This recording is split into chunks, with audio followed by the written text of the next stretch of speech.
Olá, tudo bem? Então vamos para a nossa aula Conceitos de Lógica. Eu sou o professor Oswaldo Choquer. Nessa aula, nós vamos ver o que são proposições, conectivos, nós vamos ver equivalências lógicas, muito importante em concursos, e vamos ver uma coisa que talvez não é muito dada, mas você tem que saber: quantificadores e predicados. Tá bom? Eu tenho uma série de exemplos em toda a aula, mas se você quiser ver questões de concurso dessa matéria, entre na minha playlist de lógica proposicional, beleza? Então vamos nessa? Então, pessoal, vamos começar do início, né? Claro. Vamos ver o que é uma proposição. Uma proposição é uma sentença que podemos atribuir os valores de verdadeiro ou falso. Geralmente, para as proposições, usamos as letras minúsculas P, Q, R, S. São exemplos de proposições. 10 é um número par. Nesse caso, é uma proposição verdadeira. 5 mais 3 igual a 9 é uma proposição falsa. Nem sempre as proposições são questões de matemática, sim. Por exemplo, João foi ao cinema. Tá? É uma proposição. Se ele realmente foi no cinema, ela é verdadeira. Se ele não foi, é falsa. As proposições compostas, você tem duas ou mais proposições ligadas entre si. Então, um exemplo: fui ao cinema e comi uma pizza. Tem duas proposições. A primeira, que eu fui ao cinema, e a segunda, que eu comi uma pizza. Beleza? Conectivos. Podemos ligar duas ou mais proposições através de conectivos. Então, nós temos vários conectivos. Vamos mostrar aqui os mais usados, beleza? Então, esse primeiro aqui, ó, é o conectivo I, tá? Esse conectivo aqui, ó, I, tá? Ele é chamado de conjunção. E o símbolo dele é um acento circunflexo, beleza? Esse aqui chama OU. Ele é chamado de disjunção. E aqui o símbolo dele é um V. Se, então, é chamado de condicional e o símbolo dele é a setinha. Se somente se, é chamado bicondicional, que é a setinha apontada para os dois lados. Ou é chamada disjunção exclusiva. Tá? Ela é um pouco diferente da disjunção, vou te explicar agora mesmo. Ele é um V com um tracinho aqui embaixo. E o não é chamado negação, que já vamos usar aqui o til. Tudo bem? Olha, essas tabelas são muito importantes, tá? É bom que você saiba elas de cor. Mas eu vou te dar um jeito mais fácil para você memorizar, tá? Olha lá. A tabela do I tem duas proposições. Então, a tabela do I, para ela ser verdade, tá? As duas têm que ser verdadeiras. Então, as duas verdadeiras significa que o P e Q é verdadeiro. Caso isso não ocorra, é falsa. A tabela do OU é mais fácil você decorar quando ela é falsa. A tabela do OU é falsa quando as duas forem falsas. Se não acontecer isso, é porque ela é verdadeira. A tabela do sim, então, ela é só falsa numa condição, quando a primeira for verdadeira e a segunda for falsa. É a chamada regra Vera-Fischer. Se aqui for falso e falso, dá verdadeiro, verdadeiro, verdadeiro, verdadeiro, falso, verdadeiro, verdadeiro. Guarde a regra Vera-Fischer. A tabela do se somente se, tá? Se as duas forem verdadeiras, verdadeira. As duas falsas, verdadeira. Tá? João ama Maria, se somente se Maria ama João. Né? É o verdadeiro amor. E a tabela do ou exclusivo, né? Do ou, se ou. Vou ao cinema ou vou comer pizza. Então, se as duas forem verdadeiras, é falso, hein? Chamado ou exclusivo. Se as duas forem falsas, é verdadeiro, é falso também. E ela é verdadeira somente quando uma for verdadeira e a outra for falsa. E a tabela da negação? A negação da verdade é falso. E a negação do falso, verdadeiro. Beleza? Então vamos dar um exemplo, tá? Considere as proposições abaixo como verdadeiras. Ana foi ao cinema, Ana foi na pizzaria. Vamos marcar verdadeiro ou falso para as proposições compostas abaixo. Atenção! Ana foi ao cinema e não foi à pizzaria. A primeira é verdadeira, a segunda é falsa. O i, para ser verdadeiro, as duas têm que ser verdadeiras. Como você tem um verdadeiro falso com i, então a primeira é o quê? É falsa, beleza? Segundo, Ana foi ao cinema ou foi na pizzaria? Bem, na verdade, Ana foi ao cinema, verdade. Foi na pizzaria, verdade. O ou é só falso quando as duas são falsas. Então aqui esse ou aqui é verdadeiro. Agora preste atenção. Se Ana foi ao cinema, então ela não foi na pizzaria. Ela foi no cinema. É o quê? Verdadeira. Ela não foi na pizzaria. Falso. VF. No sim, então, regra Vera Fischer. É falso. Cuidado. Se Ana não foi ao cinema. Falso. Então ela não foi na pizzaria. Falso. Pode parecer esquisito para você, mas falso, falso, no sim então, é verdadeiro. Beleza? Ana vai ao cinema se somente se for na pizzaria. Ela é fominha, hein? Ela quer. Então, ela foi no cinema e foi na pizzaria, todas as duas são verdadeiras, V e V, verdadeira. Ana decidiu, ou vai no cinema ou vai na pizzaria. Então, você tem um ou chamado ou exclusivo. Tá? O ou exclusivo é verdadeiro quando você tem uma verdadeira e um falso. Como você tem as duas verdadeiras, é falso. Tá bom? Bem, vamos ver uma série de equivalências lógicas. A tabela verdade das duas proposições são verdadeiras. São verdadeiras? Não, são iguais. Então, por exemplo, duas proposições são equivalentes quando o resultado nas tabelas verdadeiro e falso são idênticos. A primeira é a dupla negação. A dupla negação é uma proposição equivalente à negação da negação. Então, quando nega duas vezes, é a mesma proposição. Então, P é igual a não, não P. Tá? Exemplo, a negação de Pedro não ir ao cinema é negação da negação. O Pedro está indo no cinema. Beleza? Bem, equivalência do condicional. Nós vamos fazer duas equivalências do condicional.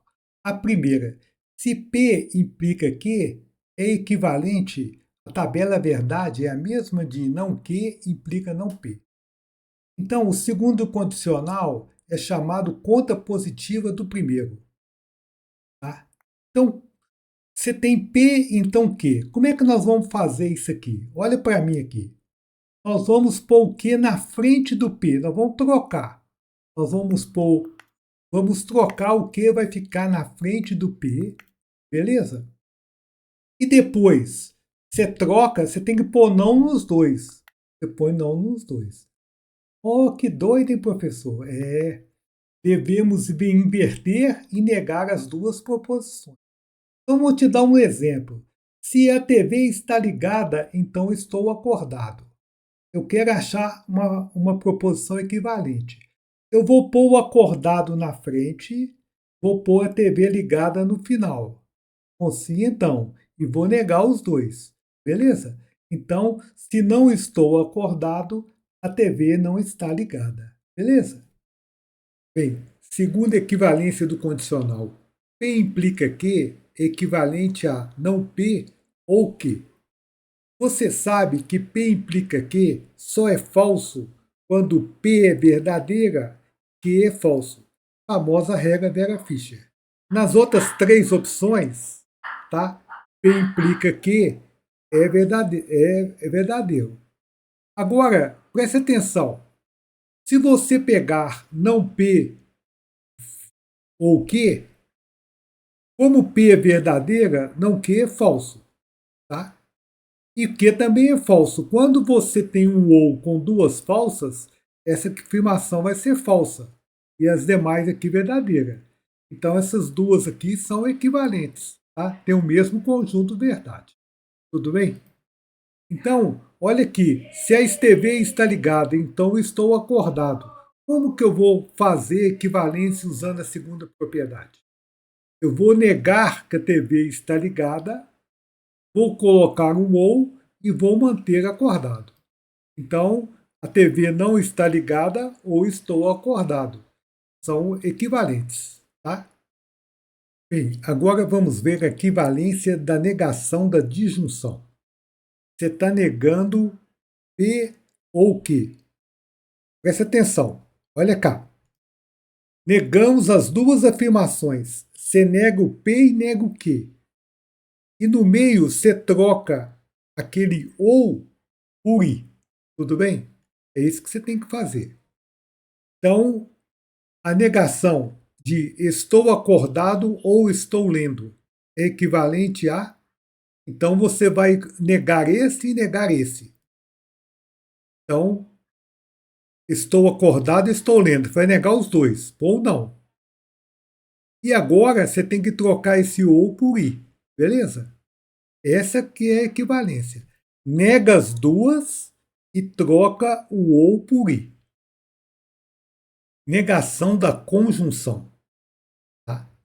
Então você vai negar P e Q. Tá? O P e Q está dentro do parênteses. É parecida com a outra. Você nega as duas, troca o i por ou. Tá? Na outra, você nega as duas, troca o ou por i. Beleza?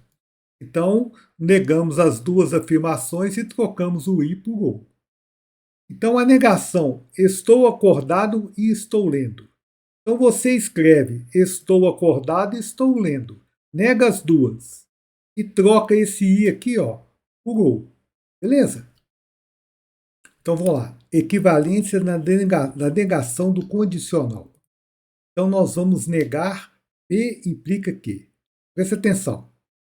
Para ficar igual, os dois lados idênticos, você vai manter o P, colocar o I e negar o Q. Isso aqui dá para até ver você facilmente. Por exemplo, o P implica que ele é só falso quando o P é verdadeiro, né? E o Q é falso. Então a regra Vera Fischer. Quando você nega isso, então você teria, ele só seria verdadeiro, isso aqui, né? Quando o P fosse o quê? A negação disso aqui só seria verdadeiro na regra Vera Fischer. Porque, né? Então o P teria que ser verdadeiro e o Q falso, que torna isso aqui verdadeiro também. Tá? Então é conhecido como a regra da traição. Exemplo, a negação de se estou acordado, então estou lendo, é equivalente a. Então, olha, você vai manter o acordado, vai colocar e vai negar o estou lendo. Tá?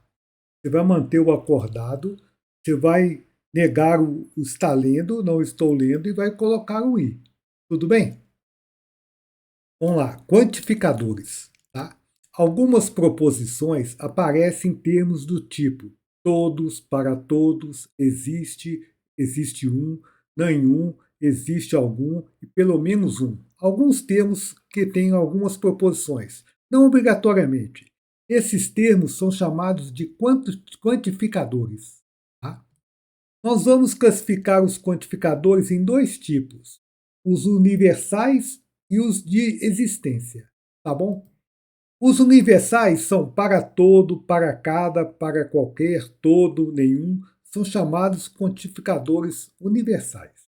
Agora, esses quantificadores aqui, ó, são chamados de existência. Existe, existe pelo menos um, para algum, há algum. Tá? Esses, é bom você saber a diferença entre eles, tá? Porque agora mesmo eu vou te explicar uma coisa bem interessante. Atenção, predicados. Isso aqui não é aula de português não, né? Mas aqui em lógica também tem predicados. Predicado é uma propriedade. Vamos usar os nossos predicados em proposições. Os predicados são funções de uma ou mais variáveis. Tá? Então, dependendo da variável, o predicado pode ser verdadeiro ou pode ser falso. Exemplo, X foi ao jogo de futebol. Tá? A gente vai chamar o predicado de P de X. Nós temos que introduzir uma variável. P de X foi ao jogo de futebol. Então, P de X é o predicado. Agora, se o João foi ao jogo de futebol, o P de X é verdadeiro. O P de João, né? Então, considere que Ana foi ao jogo e Carlos não foi. Então, P de Ana, o predicado da Ana, é verdadeiro, porque está de acordo com o que está escrito aqui. E o do Carlos é falso. Ele não foi. Tudo bem? Mas preste atenção. Vamos usar, é muito importante aqui, nós vamos trabalhar com predicado somente quando tem um quantificador antes do predicado. Tá? Então, pode ser um quantificador universal ou um existencial. Então, exemplos. Todas as provas têm lógica. Então, nós temos um quantificador universal aqui, e as provas serem ter lógica é um predicado, né? Existe pelo menos uma prova que não tem lógica. Você tem aqui um quantificador existencial com outro predicado. Beleza? Agora preste atenção, hein? Isso cai muito em concurso, hein? Negação dos quantificadores. Os quantificadores acoplados a outro predicado, você vai negar a frase. Tudo bem? Então, olha lá. Então, preste atenção. Considere as proposições abaixo. Vamos escrever as suas negações. Toda prova tem lógica. Atenção. Então, você vai negar isso aqui, que toda prova tem lógica. Então, você vai pôr um não, tá? De toda e o predicado. O predicado são os X que tem prova lógica. Então, o P de X é o X que tem prova lógica. Pode ser que o P da FGV é verdadeiro e o P de outra Sesgan Rio seja falso. Beleza? Agora preste atenção aqui. Como que nós vamos fazer aqui? Hein? Você vai negar o quantificador e vai negar o predicado. Esse não aqui é igual um foguete, um raio. Ele nega os dois, ó. Nega o todo e nega o predicado. Tudo bem? Agora preste atenção. Cuidado, hein? Danger. Perigo. Pi, pi, pi, pi, pi, pi, pi, pi. A negação de todo não é nenhum, hein? A negação de todo que existe pelo menos um. Atenção, toda vez que você nega um quantificador universal, você vai para um existencial. Tá? Você vai por um existencial. Então, a negação de todo aqui existe pelo menos um. E a negação de prova com lógica é prova sem lógica. Certo? Então, existe pelo menos uma prova que não tem lógica. Guardou isso? Negação de todo existe pelo menos um. Então vamos à letra B. Existe pelo menos uma prova que tem lógica. Então vamos escrever. Quero a negação de existe pelo menos uma prova. Aqui está o predicado. O predicado são as provas que têm lógica. Pode ser que o predicado seja verdadeiro ou falso. Agora, esse não aqui vai ferver. Vai ferver no quantificador e vai ferver no predicado. Então, vai colocar os dois. Agora, atenção, olha para mim aqui, só nós dois. Qual a negação de existe pelo menos um? A negação de existe pelo menos um é todos, tudo bem? A negação de que existe pelo menos um é todos. Tá? Então, você vai pôr todos. E a negação de que prova com lógica é prova sem lógica. Todas as provas não têm lógica. Beleza? Valeu? Se você gostou do vídeo, tá? Clique na bolinha para entrar no canal e clique também no retângulo para ver essa playlist aqui, só questões de concurso dessa matéria. Você vai gostar.